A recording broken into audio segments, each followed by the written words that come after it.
going to talk about debugging WASM. I'm sorry, I was supposed to go first, but I forgot my bike lights at home and I couldn't bike on Prenzlauer Allee without bike lights because I think that's a suicide mission. So I had to take a cab and that took such a long time. Anyway, I'm here and I'm going to do the last talk about debugging WASM. My name is Iryna, spelled with R's on L's instead of I's on Twitter because I didn't have, the other name was not available. You might have seen some of my zines, but I make zines. It's kind of my hobby. Made one on traits in Rust. I also made one on async Rust. I also have 2 cats at home. One's Chashu and one is Nori. Nori is like seaweed and Chashu is like pork chop in Japanese, or like in tonkotsu broth. And because I'm missing German class, I wrote the slide in German. I think my genitive is wrong. Sorry. So yeah, I'm from Canada, but I live here for the past 2 years. My German's still really bad, sorry. That's the Canada part. I write JavaScript and Rust at MongoDB, mostly JavaScript, but the past couple of months or the past year or so, I've played around with Rust. This talk is a little bit about Rust, but mostly about WASM and how to work with WASM when you compile that down to Rust. Just kind of like a brief, probably 15-minute talk. We'll see how it goes. I kind of hacked this together from a previous talk in like the last 30 minutes, so let's see. So I wrote a MongoDB schema parser that used to work in JavaScript and now works in Rust. And what I wanted to do is I wanted it to work in Rust, and I wanted it also to work in WASM, which I think a lot of people don't do. They either make something in Rust or make something in WASM or make something in Rust to work in WASM, but never like a two, or never, shouldn't say never, but more likely not a two-thing API. But I wanted it to do in both.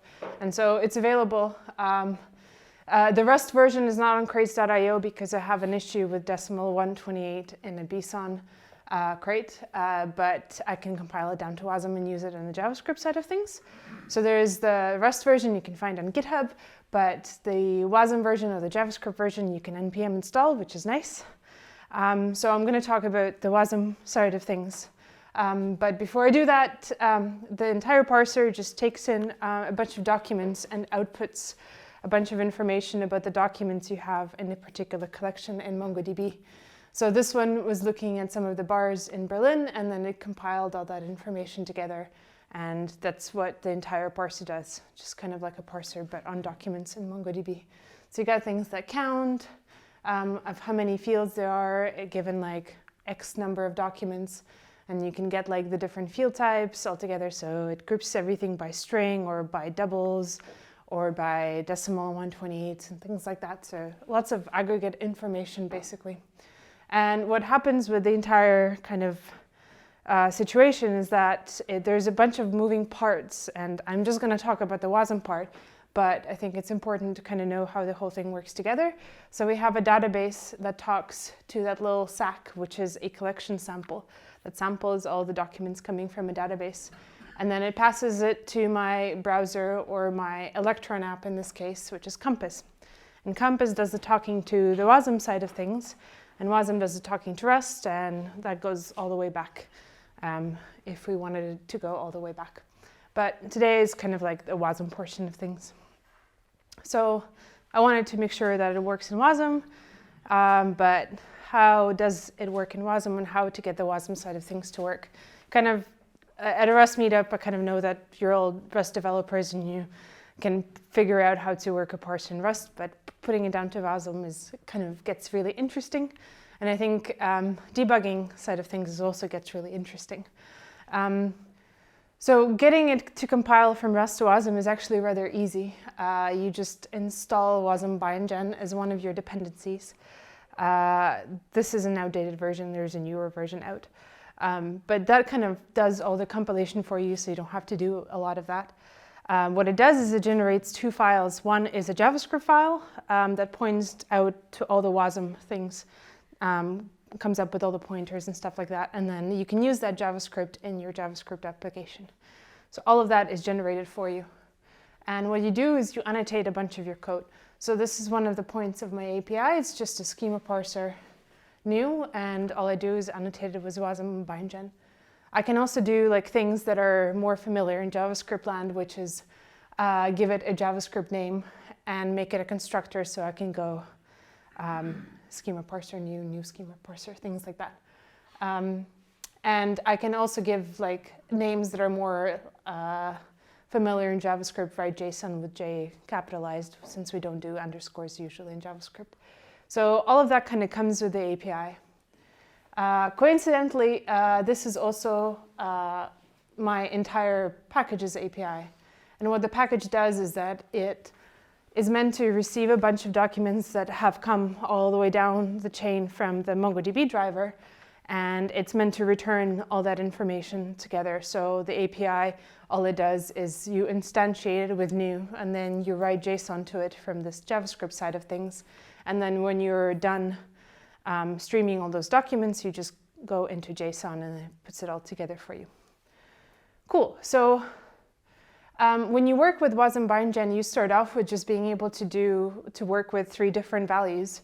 One is JS error, 2 is JS value, and one of them is just a string. So they're rather simple paradigms you work with. But luckily, when I started off working with this, I started off working with only strings because being a JavaScript developer coming into Rust, it's a bit hard to understand all the types that Rust has for you. So I kind of ended off with having a result that accepts a string, and then I returned a sturdy JSON string as well, and kind of tacked on failure error up the stream from here. And so the first time I put it together, I was like, this seems really easy. The docs are very straightforward, and so I wanted to build up this project and see how it goes. So to build, you just do cargo build and you target to WASM32 to make sure that there's no errors. And obviously there was errors, and they come from very unexpected places. So one of these was the fact that I was not able to use error in the way that I wanted to use error. And in fact, all of that came from this module I used failure error. How many of you are familiar with failure error? Cool. I used it because I didn't really want to deal with all the different error types, and this seemed really easy for me. And I still use it, but what ended up happening is that you are not able to compile this down to WASM. And so you have to do a workaround. And the workaround I did is that I had my Rust API do the Rust API things, and I wrapped up the Rust API into a WASM API. So I still had the Rust, and then I wanted the WASM. And what the WASM did, or the WASM-facing API or the JavaScript-facing API did, is it took that error and it formatted it into a JS value. And so I was just matching on the result and making sure there is no error, and then just outputted the string, which is a bit of a hack. And I realize it's a bit of a hack. But it works really well, and then I'm still able to have the 2 things that I wanted to have. So that's like one of the 2 ways that I've handled it. And so I started off this whole project with just kind of working with the string side of things. And it worked out really well, I think, up until a certain point where I realized that I needed to be dealing with more data types than just a string. So the MongoDB driver, what it returns to us is a bunch of different types like doubles and decimal 128s, and I would be losing data integrity along the way as I process this data, because I keep serializing and deserializing, and it's all just a string, so it's never ever a decimal 128, which is what I wanted to do. And what happens is that I realized that the node driver can return raw BSON data. Node driver is the MongoDB driver that I use in my Electron app or in my JavaScript app. And so what I'd have to do is then work with that raw BSON data. And then kind of the other thing I realized is that I'm doing a lot of serializing and deserializing under the hood. Not necessarily myself, but just in general, there's lots of things happening. And so if I just can take in the raw BSON and have a raw BSON up until the very end, until the JavaScript needs to parse the JavaScript object, I save myself a lot of serializing, deserializing, which is quite nice. So I have this raw BSON, which essentially turns out to be an array in a buffer, or an array or a buffer in JavaScript. But what that transfers to in Rust is just a vector, which is really nice and seems like a straightforward data type. But what I just told you earlier is that you're only able to work with an error value in a string. So how do we make the two of those work with WASM bindgen? And I found out about this great called JSys. Has anybody heard of it before? Yeah, cool. So JSys does a bunch of this stuff for you. So I'm able to actually use a vector and amongst other things. So what it is a bunch of bindings to raw JavaScript APIs. And the JavaScript APIs that are available are things like being able to work with an actual object, being able to work with a function, being able to work with a uint8 array, which is frankly exactly what I needed in that particular case, because a uint8 array could be hacked into a vector pretty easily. So how that ended up working is that instead of taking a string, I accepted a uint8 array. And I did some magic in between, and then I was able to just be able to decode a document based on that particular slice that I've taken.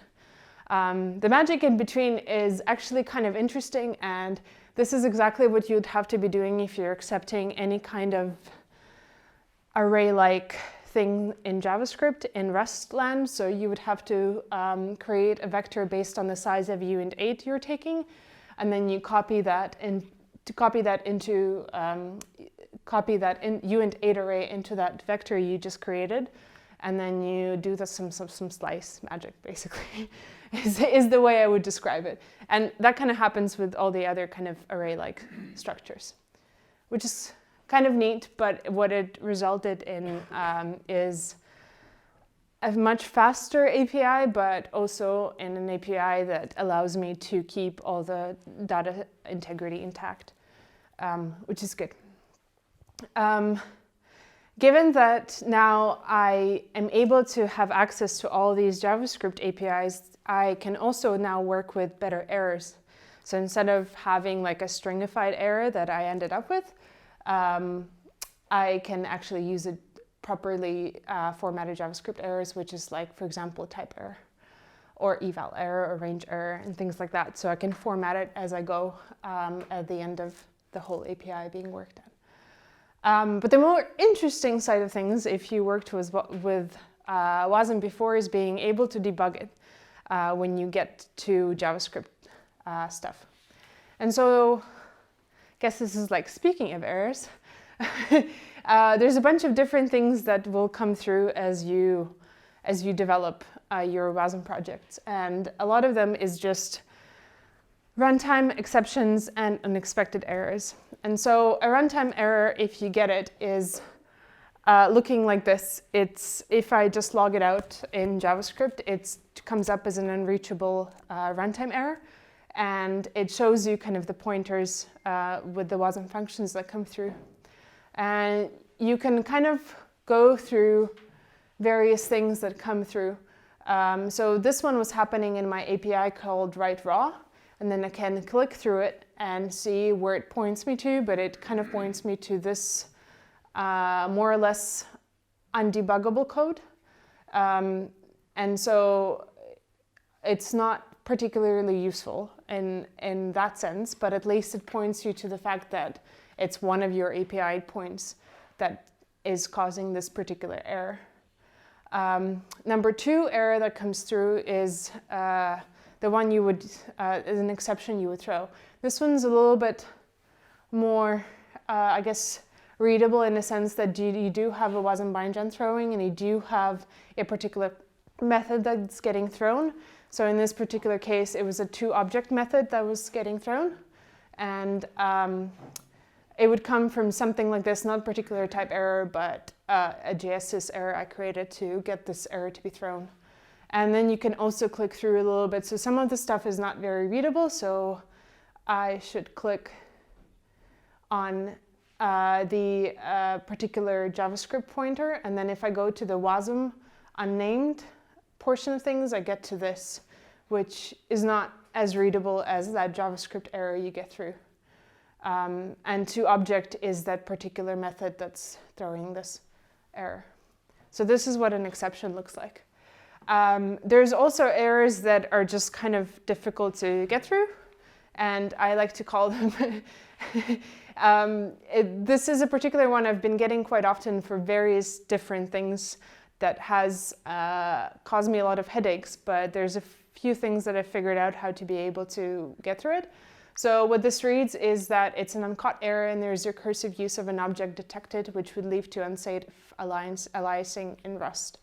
And so when I first got this, I wanted to get through like which part of WASM bindgen this comes through, or which part of my code it comes through. So the first thing I've noticed is that it's coming from toObject, which is one of my API methods, and in particular in this part of my code, which is the JavaScript compiled of WASM bindgen by WASM bindgen. So that's not particularly useful, so I wanted to dig into the WASM bindgen side of things. So I kind of went in and just Googled this exact error. And what it resulted is that WASM bindgen had a borrow fail somewhere. So somewhere in my code, I was not handling borrowing properly. Perhaps I wasn't. So this borrow fail comes from a different part of an impl, and this is a WASM ref cell, which at some point in time I figured out that I was not in fact using, I don't think my code is that complicated, to be using WASM ref cell. And so what I realized is that actually this particular time, and there's multiple other times, this particular one was coming from an implemented call that was throwing, which I put in while I was just kind of hacking on a thing, which sucks. Yeah, so this was the unimplemented call that was throwing the whole error. This is obviously fixed now, and I'm matching on all the possible values. And you know, when you're starting to just put things together, you kind of do unimplemented and then you forget about them. And obviously the compiler will not complain, and you will reach this error at some point in runtime. And so that's the error you'll get. So if you get unimplemented, that's what it is. But there's a bunch of other things that kind of get to you that return other errors. And I was going to actually show you another one that I ran into maybe a couple of weeks ago.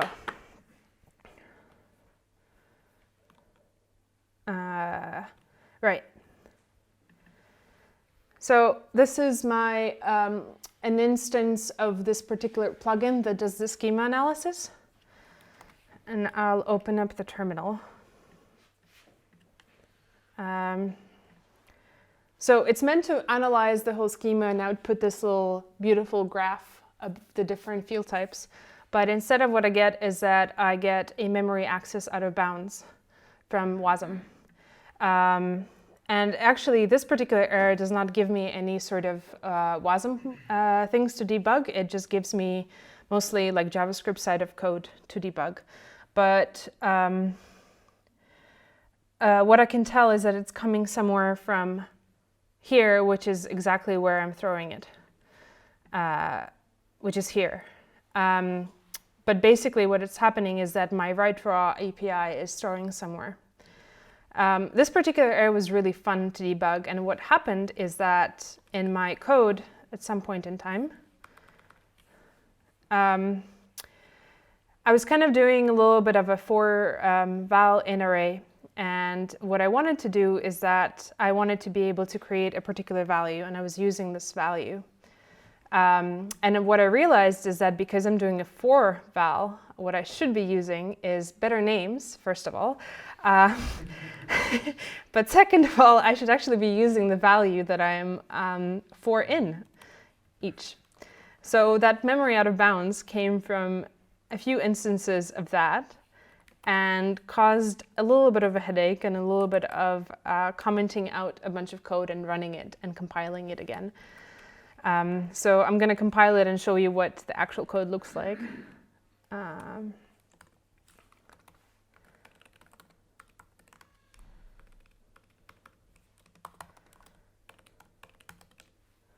Just going to build it with WASM-Pack. People have heard of WASM-Pack before? Yes. Cool. Just gonna.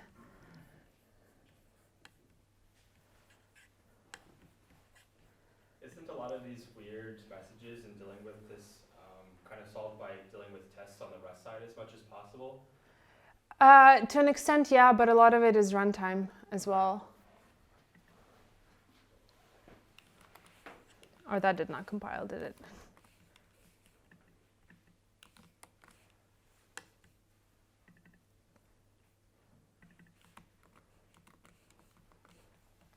I can't even open. I wanted to show you the actual thing. Sorry, I'm gonna skip over it. Maybe show you a GIF on Twitter. Right, so at that point in time, I was kind of panicking because there was a lot of different things that kind of were not working out the way I wanted it to be. And so I found out about this create console error panic hook, which has helped out quite a bit. And what it does is it gives you the Rust stack trace when you do end up panicking, which is a little bit more helpful. At some point, I was indexing into something that had a length of 0. And this, in fact, can be covered by a test in Rust, I think, at this point in time. But at least it gives you like a little bit of a stack trace, which is nice. So that was a really useful crate for me to use when debugging. The other thing is, this was kind of like a side project that I did for logging, which pretty prints your logs for you. But there was a PR to make it also work in WASM. And what that allowed me to do is be able to have Rust numbers when I'm console log. So I can kind of eliminate where exactly stuff is coming from. So lots of Rust numbers were coming through, and I was able to kind of figure out which parts of the code at least were kind of passing by and which ones were not. So at that point in time, I wanted to build again, and another error you can get is coming from some of the libraries you could be using internally, or internally. So in this case, what happened was that one of my dependencies, which was a bsong crate, was using a libc dependency, or was having a libc dependency. And the way to solve that is watch out for crates that have libc and work out for a workaround, but also kind of have 2 builds that this bsong crate ended up having for a little while until it got completely eliminated. So you can have 2 different targets that you're building for. One is WASM32 that does not have to use libc, and one is not for WASM32 that can use libc. And then when you compile it down, you're then not using WASM32. So it's kind of a way to be able to compile down still without having to use it. And kind of the thing here is beware of anything that uses anything from the system, because that's not WASM compatible, including libc. So I wanted to show you how this actually worked, but clearly live demos don't work. I specifically fixed my code to have an error so I can show you an error, and now it doesn't compile. But anyway, I hope you enjoyed this mess of a WASM cake. And thanks for listening.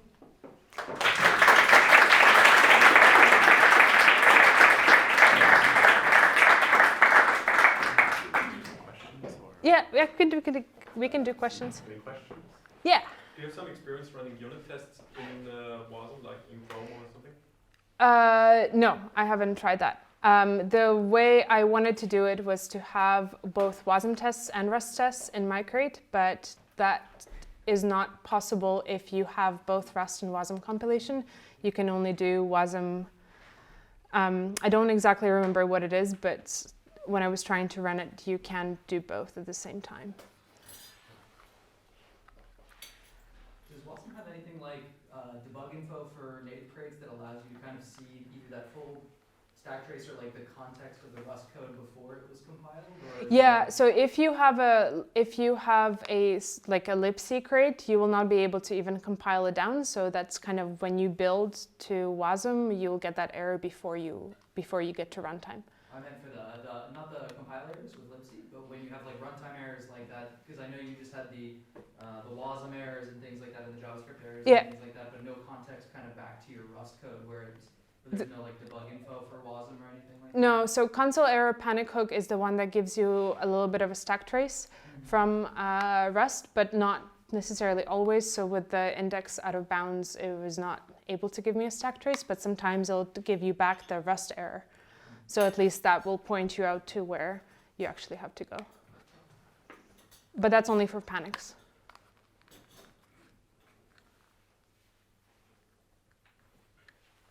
All right. Okay. Thank you very much. Yeah.